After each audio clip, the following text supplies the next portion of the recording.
欢迎来到新兴消息频道，请订阅频道，所以大家不要错过当天最热门的新闻。我们今天的时事通讯包括以下内容：向网吧陈赫摆烂戳中多少观众的心？谭松韵3字安慰张子枫太戳心。追完向网吧最新一期，我心里挺矛盾的，一边对着屏幕笑到打鸣，一边关掉视频后又有点空落落的慌。这档节目能重新火起来，根本不是因为黄磊又做了什么硬菜，也不是何炅把场面控得多好，而是陈赫那副不想干活又躲不掉的样子，还有谭松韵一到就像回了家的松弛感，这种透着烟火气的真实，比任何精心设计的环节都戳人。但笑着笑着，我突然琢磨出点不对劲，节目把偷懒不想拼拍得太迷人了，可看完之后，我反而更焦虑了。这种越治愈越心慌的感觉，到底是怎么回事？一，我们为什么会被陈赫的摆烂戳中？因为那是藏在心里的自己。要是没看陈赫掰玉米那段，我估计早就在倍速播放里睡着了。他从上车就开始吐槽，怎么又是我干活，路上还碎碎念个不停，那模样像极了周五晚上刚要下班就被领导改方案的我，明知道躲不过，却还是忍不住抱怨2句，硬着头皮上。这种抗拒型劳动真的太容易让人代入了。谁会在乎那片玉米地是不是节目组故意安排的？我们盯着的根本就是不想干却不得不干的真实劲儿。就像生活里，谁没遇到过不想上班却要打卡，不想做家务却要收拾的事？陈赫把这种心态摆在台面上，反而让我们觉得原来明星也跟我一样，瞬间就有了共鸣。更有意思的是，黄磊这次没讲劳动最光荣的大道理，反而跟何炅一起坑陈赫，说400多个工作人员都要吃玉米，全靠你了。这话听着是不是特耳熟？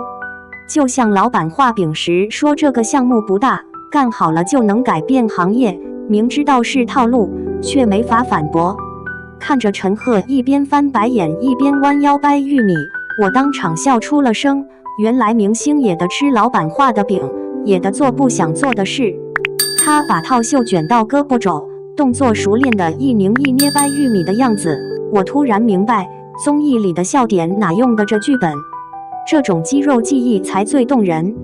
他掰得越快，我就越想起前几季他被拿捏的慌张模样，这种连续剧式的综艺梗比新造的段子带劲多了，就像刷手机时偶然看到前任的微博，手指比脑子快，不自觉就点进去了。到了晚上更绝，陈赫这个夜猫子凌晨2点拉着新人吃泡面，还自封蘑菇屋代办主人。换做其他明星可能会觉得不体面，但他一点不装，反而让我松了口气，终于有人敢把我不想拼搏写在脸上了。他穿着睡衣逛早市，买个路边烧饼当早餐的样子，我脑子里只剩一个念头，这才是旅行该有的样子啊！不用赶酒店早餐，想吃啥就吃啥，多自在。2. 谭松韵的闺蜜线，女生的安慰从不是灌鸡汤。如果说陈赫的现世摆烂是共鸣，那谭松韵和张子枫的互动就是另一种回血包。俩人在乌镇水巷里抢着付烧饼钱，我当场就截图发给闺蜜，你看这是不是跟咱俩昨晚在51巷抢着付淀粉肠钱一模一样？张子枫说我宅久了都怕见生人，谭松韵没说你要开朗点多出去走走这类鸡汤，就回了3个字我意识。可偏偏就是这3个字比10句大道理都管用。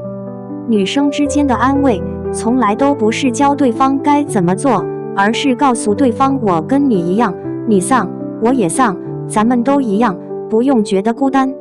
最妙的是节目组的剪辑，把玉米地里愁眉苦脸的陈赫和水巷里边吃边逛的姐妹花剪到一起，一个皮字愣是剪出了2种解法，要么像陈赫一样顺从的去干活，要么像谭松韵和张子枫一样偷个懒去玩。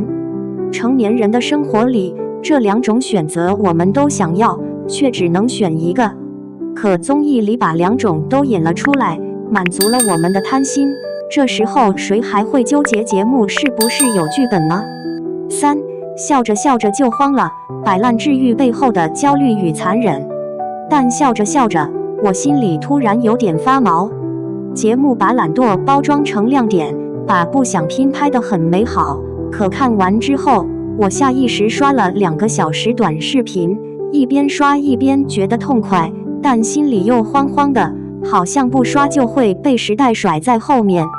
我突然意识到，节目把不愿拼搏表现得太迷人，反而让我更焦虑了。连陈赫这样的明星都能心安理得的偷懒，我凭什么还得拼命内卷？可转头又想，他偷懒有通告费拿，我要是真学他摆烂，月底房租都交不起。这种明知不能学却忍不住羡慕的心态，反而让我更慌了。再往深了想，陈赫越是搞笑，我就越琢磨他的处境。他已经来蘑菇屋6次了，不想干活却不得不干的人设，早就被观众记住了。下次再来，就算他想换个风格，节目组和观众也未必同意。观众爱看他的抗拒，可这份爱看，不也把他定在了这个人设里吗？这跟我们这些社畜有啥区别？老板觉得你擅长做报表，就一直让你做报表；同事觉得你脾气好，就一直让你帮忙。我们笑着看陈赫逃不掉，其实是在消费他的不自由，细想下来还挺残忍的。张子枫的情况也一样，节目里他的内耗被镜头捕捉到，谭松韵的陪伴能暂时治愈他，可节目结束后呢？他还是得独自面对舆论的压力，还是得自己消化情绪。我们被节目里的温情打动，发弹幕说妹妹要开心，可关掉视频后，谁还会真的关心她后续怎么样？综艺只能给一颗糖，却给不了解决问题的解药。4. 综艺是止痛药，不是救命药。想明白这些，我反而冷静了。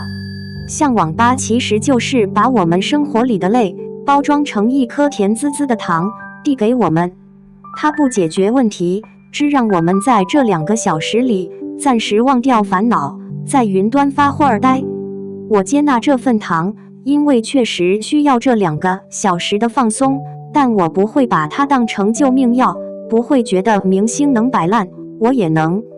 关掉视频，该写的稿子还得写，该做的工作还得做，毕竟陈赫摆烂有通告费，我摆烂就没饭吃。下次陈赫再来蘑菇屋，我估计还是会点开看，毕竟能光明正大的看一个比我有钱、比我有名的人，跟我一样不想起床、不想干活、不想交际，本身就是一种慰藉。它会让我明白，疲惫不是我一个人的问题，是所有人的常态，不用因此觉得自己无能。至于治愈，其实没那么复杂，先笑着看完节目，把情绪释放出来，然后该干嘛干嘛。生活里的难题还得自己一步一步解决，毕竟综艺里的摆烂是风景，现实里的努力才是底气，你说对吗？